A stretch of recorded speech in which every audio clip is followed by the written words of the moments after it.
Hey, before I get into the video, please like, share, comment, and subscribe. Thanks. What's up, citizens of YouTube? It's Terry, and this is the Black Republican Theory. So I've been off of YouTube for a second and also just logging back into a lot of my social media accounts. And I must admit that I was a bit taken aback by some of the things that have been going on, some of the happenings that have been going on in and around the world. And in some cases, the lack of understanding to connect the dots. Now, in taking some time off and then kind of just getting reacquainted with my social media accounts, etc., I also took some time to read through several pieces of I guess you would say, literature.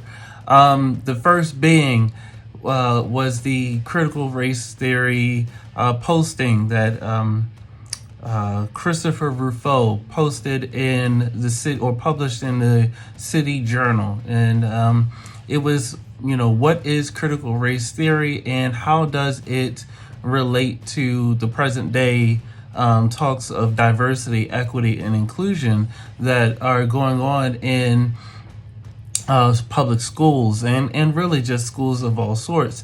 And what he was saying, or what his argument is that all of this DEI talk to make schools and the teaching of history of such, etc., more diverse is actually, causing them to employ critical race theory. And I went over in one of my last videos of the tools of critical race theory.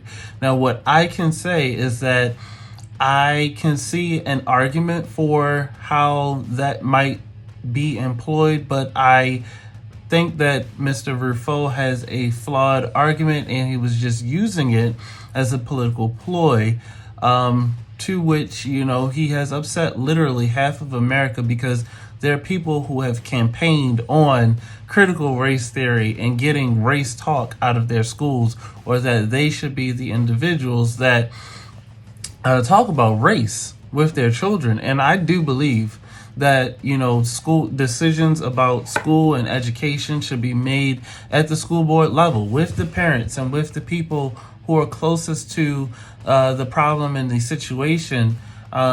If, these talks happen at that level, there might be greater understanding amongst the American populace.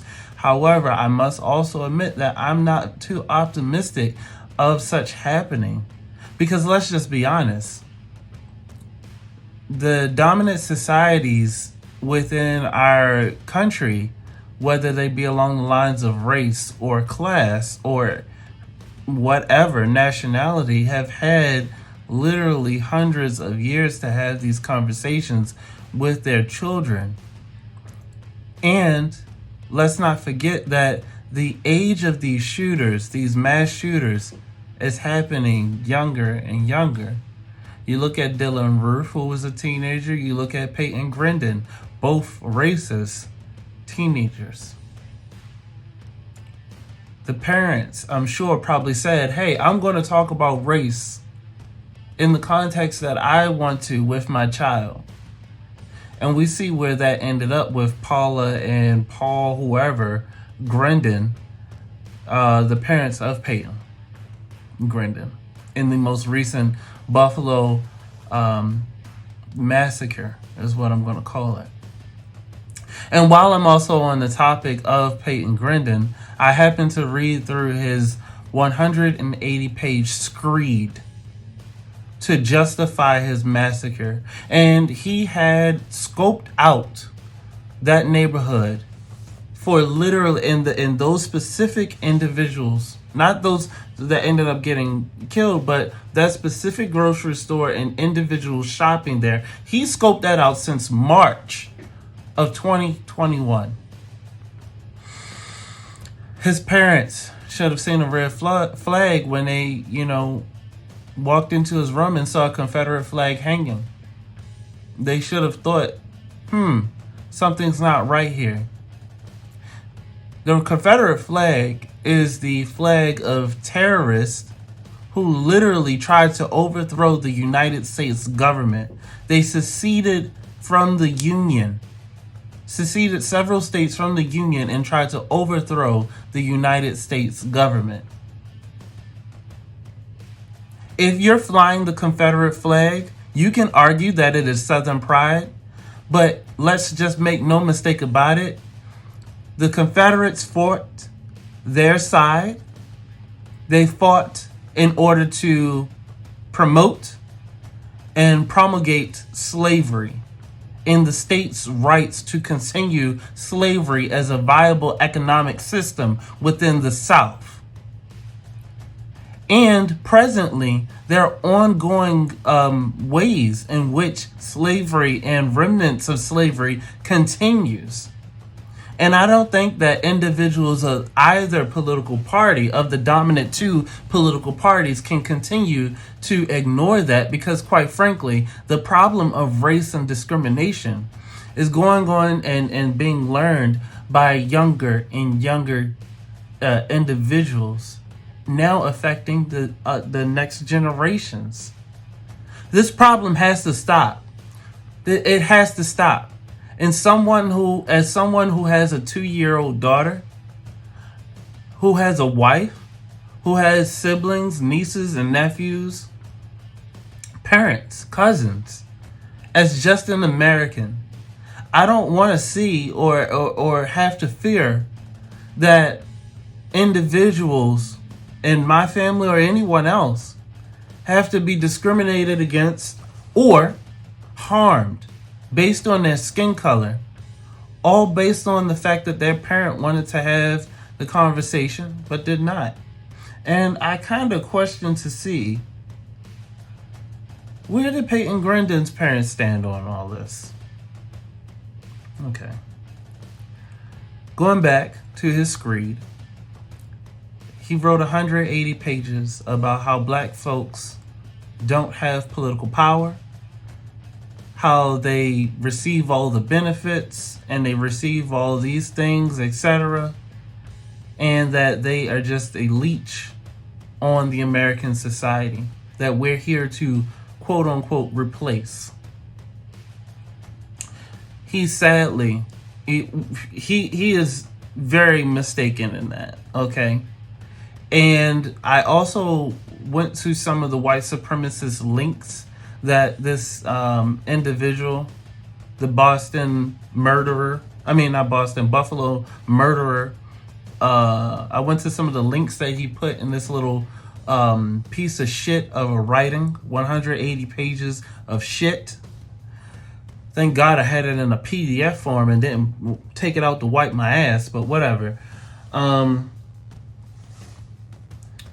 And on some of these white supremacist sites, they literally had songs about Alabama nigger and stuff like that. What in the hell? I thought we could have gotten past that as a society, and I know, quite frankly, that there's still ugly elements like that out in this society, but I could have thought that we would have been better. But like I said, it's passing on to a younger and younger generation.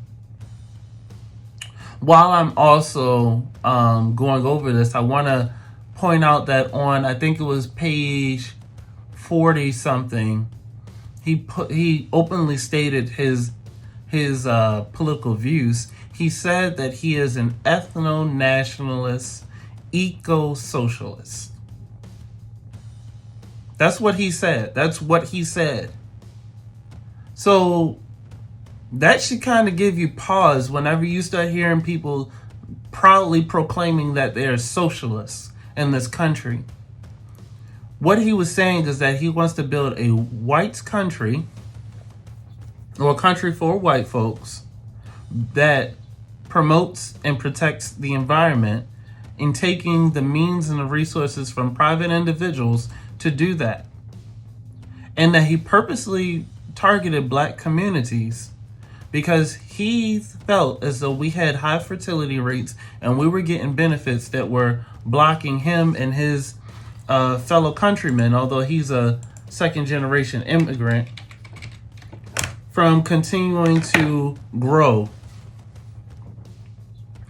he didn't take into account that black people, their overall population numbers have not really grown since the 1990s. And in fact, with abortion, black folks are the overall population of black people in relation to the growth of other groups and some of the other health problems that black individuals have. Our death rates and our population numbers are going down. And so overall, the growth of the black community has not really grown since the 1990s. Yet he was really mistaken, and he shot, killed, murdered 10 individuals. Shot 13, murdered 10. Very loving. The last thing that I read was a book recommended to me by Giovanni Patterson, who is part of the local Baltimore City Republican Party. Shout out to Giovanni. He's an awesome guy. Awesome father. He's involved in the community. That's why I like him. It's a book called Color, Communism, and Commonsense by Manning Johnson, who was high up in the Communist Party. And essentially what the book goes over is even within the Communist Party, where everyone's supposed to be equal, there's still classism and racism, but there's also individuals seeking to divide and exploit the division within the United States. I'll tell you this one here. I'm an American, and as an American who is also a black man, I know, and first off, let me rephrase that. As an American who is a freedman of freedman descent, that is the legal terminology for the African or American descendants of slavery in this country, as American freedmen. Check your history books, and also look at the Freedmen-Bureau Act of 1865. It was passed on March 3rd, 1865, and ratified, signed. Okay? As an American freedman whose ancestors built this country coming from the American South of Mississippi, Virginia, North Carolina, Alabama, Georgia, and Maryland, I know that black Americans, yes, we have to put our communities first. We can do that by putting American communities first and America first. Now, how can we do that? Or why should we do that? We should do that because our fate as a people is ultimately tied to America. You look at the success of America, you look at the failures of America. In the highest of highs right now, or when the economy was peaking 2 years ago or so, we saw the lowest African American and Black American unemployment rates. Under the previous president, Donald J. Trump, we also saw that individuals were getting released from prison for different offenses and able to go back to their homes and their families. We saw the highest number of black businesses and black growth. We saw that our communities were working, and it was because America was working. Currently, under the current president, Joe Biden, or as I call him, Jim Crow Joe, the same individual who in 1985, who in 1985, 1986 was jockeying for the Judiciary Committee chairmanship against Ted Kennedy. He's the same individual who pushed the Anti-Drug Sentencing Act. He's the same individual who pushed the criminal reforms, crime bill of reforms of the 1990s. He's the same individual who back in 1991, 1992 was saying in response to Rodney King and the Republicans over there in California, is saying that Rodney King should have been beaten up, and that there are individuals that should be taken into a back room at a police station and beaten up. Last time I checked, there are only Republican cities where the police are actually held to a standard of care and ethics. Cities like Fort Worth, or states like Georgia and parts of Florida and in Florida.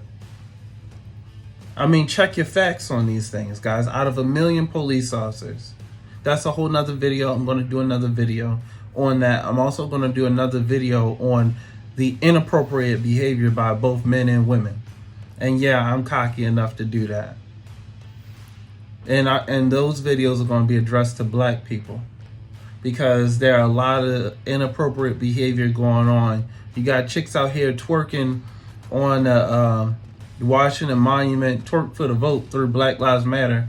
You also got individuals out here twerking with their babies in music videos. What the hell has our culture and country come to that, quite frankly, you had folks be able, march, die, and get their asses whooped for you to go twerk on a goddamn Washington Monument? Twerk for the vote? And that's all leading you back to the Democratic Party and how much they really think of black people. I'm just saying. I'm sorry, I keep digressing. But in Color, Communism, and Commonsense, we talk about the division and how people are seeking to exploit that. And you can see that right now in America, where we're more divided and we're becoming more divided, and you have individuals who are identifying first and foremost by their own little racist nationality thought stream, rather than identifying with the success of America and wanting to put America first, because putting the country first and making it live up to its ideals ensures that black people as a whole will be able to achieve what we want and achieve the success that we want in this country and the promise of America. I'm not giving up on the promise of America, because quite frankly, if we leave America, if black people really think America is so bad, try go to another country and see how they experience things over there. It might be better for y'all. Might be better for some. But I'll tell you this one here. Black folks in the United States, American freedmen, have the highest education rates, have the highest overall financial profile than any other large group of black individuals, whether you go to Australia with the Aboriginals, or if you go to, Africa, or if you go to other parts of, either North America and the Caribbean. Think about this, guys. We have to keep putting America first. All right, guys, I'm out. If you like the content here, please like, share, comment, and subscribe. Please like, share, comment, and subscribe. Tell me more of the type of content that you would like to see, the type of content you'd like me to post. I'm really trying to grow my channel. My goal here with the channel is to not only to kind of spread my thoughts, but also teach a little bit. I did one of my last 2 videos was on teaching what critical race theory is, and in those type of the tools of it rather. And in those type of videos, I want to more so just go over things that I think we should know or have as general knowledge. Or if you like, content like this where I'm talking. All right, please just let me know. Thank you.